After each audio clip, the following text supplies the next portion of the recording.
ಭ್ರಷ್ಟ inspector Kumar arrest ಆಗ್ತಾ ಇಲ್ಲ ಯಾಕೆ? ಲೋಕ ರೇಡ್ ನಡೆದು 4 ದಿನ ಕಳೆದರೂ ಕೂಡ ಬಂಧನ ಆಗಿಲ್ಲ ಯಾಕೆ?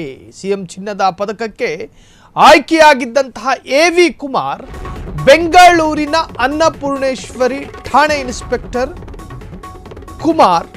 ಕುಮಾರ್ ವಿರುದ್ಧ ಬೆದರಿಕೆ ಒಡ್ಡಿದ ಪ್ರಕರಣ ದಾಖಲಾಗಿತ್ತು. ಸಂಧಾನದ ಹೆಸರಿನಲ್ಲಿ ಸಂತ್ರಸ್ತರ ಜೊತೆ ಸಭೆ ನಡೆಸಲು ಸಿದ್ಧತೆಯನ್ನ ಮಾಡಿಕೊಳ್ಳಲಾಗಿತ್ತು. ಈ ಎವಿ ಕುಮಾರ್ ಅನ್ನಪೂರ್ಣೇಶ್ವರಿ ಠಾಣೆಯಲ್ಲಿ ಇನ್ಸ್ಪೆಕ್ಟರ್ ಆಗಿ ಕೆಲಸ ಮಾಡ್ತಾ ಇದ್ರು.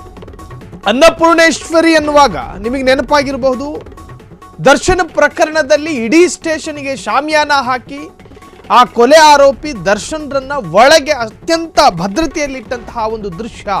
ಅದಾದ ನಂತರ ಮಾಧ್ಯಮದವರು ಬಹಳಷ್ಟು ಸುದ್ದಿಯನ್ನ ಕೂಡ ಪ್ರಸಾರ ಮಾಡಿದ್ರು. ಅನ್ನಪೂರ್ಣೇಶ್ವರಿ ಠಾಣೆ ಯಾಕೆ ಮದುವೆ ಮನೆ ತರ ಆಗಿದೆ ಅಂತ ಹೇಳಿ. ಸೊ ಆ ಠಾಣೆಯಲ್ಲಿ ಇನ್ಸ್ಪೆಕ್ಟರ್ ಆಗಿರ್ತಕ್ಕಂತಹ ಎವಿ ಕುಮಾರ್ ಠಾಣೆಗೆ ಒಂದು ಕೇಸ್ ಬರುತ್ತೆ.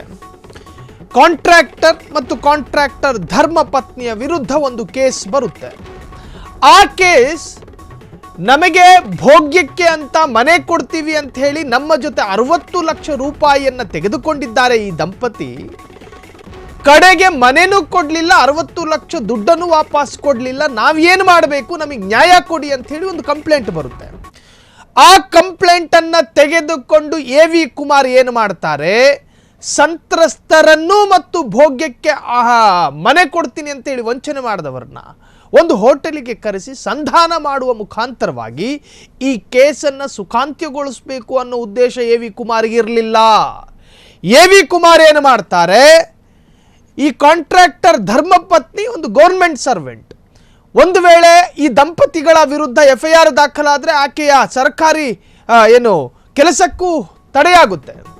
ಹಂಗಿದ್ದಾಗ ಎವಿ ಕುಮಾರ್ ಬೇರೆಯ ಅಸ್ತ್ರವನ್ನ ಹೂಡ್ತಾರೆ. ಕೇಸ್ ಸದ್ದು ಮಾಡದಂತೆ ನೋಡಿಕೊಳ್ಳಲು ಪ್ರಯತ್ನಗಳು ಕೂಡ ನಡೆದಿತ್ತು. ಕುಮಾರ್ ಕೇಸ್ನಲ್ಲಿ ಪೊಲೀಸರು ಕೂಡ ಸುಮ್ಮನಾಗಿದ್ರು. ಪರಿಣಾಮ 3ನೇ ದಿನವೇ ಕರ್ತವ್ಯಕ್ಕೆ ಕುಮಾರ್ ಹಾಜರು. ನೋಡಿ, ಆ ಭೋಗ್ಯಕ್ಕೆ ಮನೆ ಕೊಡ್ತೀನಿ ಅಂತ ಹೇಳಿ ವಂಚನೆ ಏನು ಮಾಡಿದ್ರು, ಆ ಕುಟುಂಬದ ಆ ಮನೆ ಇತ್ತಲ್ಲ, ಆ ಮನೆಯನ್ನ ಕಡಿಮೆ ದುಡ್ಡಿಗೆ ಪರ್ಚೇಸ್ ಮಾಡೋಣ ಅಂತ ಹೇಳಿ ಪ್ಲಾನ್ ಮಾಡ್ಕೊತಾರೆ ಈ ಎವಿ ಕುಮಾರ್. ಅದು 4 ಕೋಟಿ ಮೌಲ್ಯದ ಮನೆ, ಅದನ್ನು ಕೇವಲ 60 ಲಕ್ಷಕ್ಕೆ ತೆಗೆದುಕೊಳ್ಳುವಂಥ ಪ್ರಯತ್ನವನ್ನು ಎವಿ ಕುಮಾರ್ ಮಾಡಿದ್ರು. ಸೊ ಯಾರ ವಿರುದ್ಧ ದೂರು ದಾಖಲಾಗಿತ್ತೋ ಅವರನ್ನು ಬೇರೆ ಬೇರೆ ರೀತಿಯಲ್ಲಿ ಮನವೊಲಿಸಿ ಆ ಮನೆಯನ್ನು ಪಡೆದುಕೊಳ್ಳುವಂಥ ಪ್ರಯತ್ನ ಮಾಡಿದ್ರು. ಇದು ಎವಿ ಕುಮಾರ್ ಮಾಡಿದಂತಹ ಘನಘೋರ ಅಪರಾಧ. ಅವರ ವಿರುದ್ಧ ಲೋಕಾಯುಕ್ತಕ್ಕೂ ಕೂಡ ದೂರು ದಾಖಲಾಗಿತ್ತು.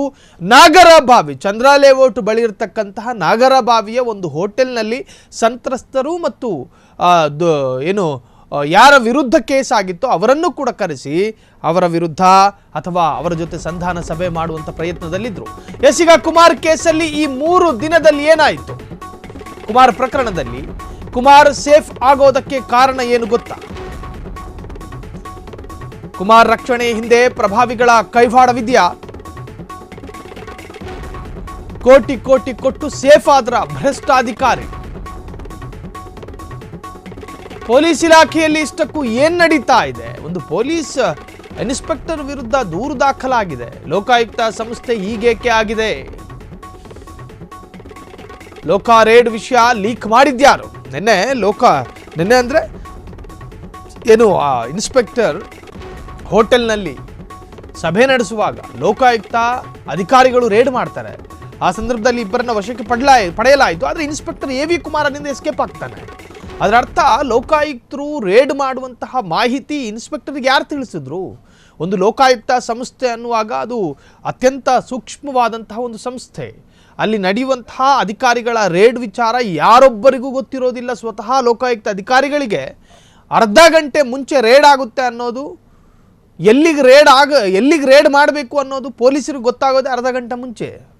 ಯಾರನ್ನ ರೇಡ್ ಮಾಡಬೇಕು, ಯಾರನ್ನ ವಶಕ್ಕೆ ಪಡಿಬೇಕು, ಪೊಲೀಸರಿಗೂ ಕೂಡ ಸ್ವತಃ ಮಾಹಿತಿಗಳಿರೋದಿಲ್ಲ. ಅಂತಹ ಒಂದು ಸಂಸ್ಥೆಯ ಈ ರೇಡಿನ ಮಾಹಿತಿ ಎವಿ ಕುಮಾರಿಗೆ ಗೊತ್ತಾಗುತ್ತೆ. ಗೊತ್ತಾದ ತಕ್ಷಣವೇ ಅಲ್ಲಿಂದ ಎಬ್ಸ್ಕಾಂಡ್ ಆಗ್ತಾರೆ ಅನ್ನೋದಾದರೆ ಲೋಕಾಯುಕ್ತ ಸಂಸ್ಥೆಯಲ್ಲಿ ಒಂದರ್ಥದಲ್ಲಿ ಖಬ್ರಿಗಳು ಕೆಲಸ ಮಾಡ್ತಾ ಇದ್ದಾರಾ ಎನ್ನುವಂಥ ಅನುಮಾನಗಳು ಕೂಡ ಶುರುವಾಗಿದೆ. ಒಟ್ಟಾರೆ ಇನ್ಸ್ಪೆಕ್ಟರ್ ಎವಿ ಕುಮಾರ್ ವಿರುದ್ಧ ದೂರು ದಾಖಲಾದರೂ ಕೂಡ ಈ ಕ್ಷಣದವರೆಗೂ ಆತನ ವಿರುದ್ಧ ಕ್ರಮ ಆಗ್ತಾ ಇಲ್ಲ, ಆತನನ್ನು ರಕ್ಷಣೆ ಮಾಡಲಾಗ್ತಾ ಇದೆ ಅನ್ನೋ ಆರೋಪವೂ ವ್ಯಕ್ತವಾಗ್ತಾ ಇದೆ.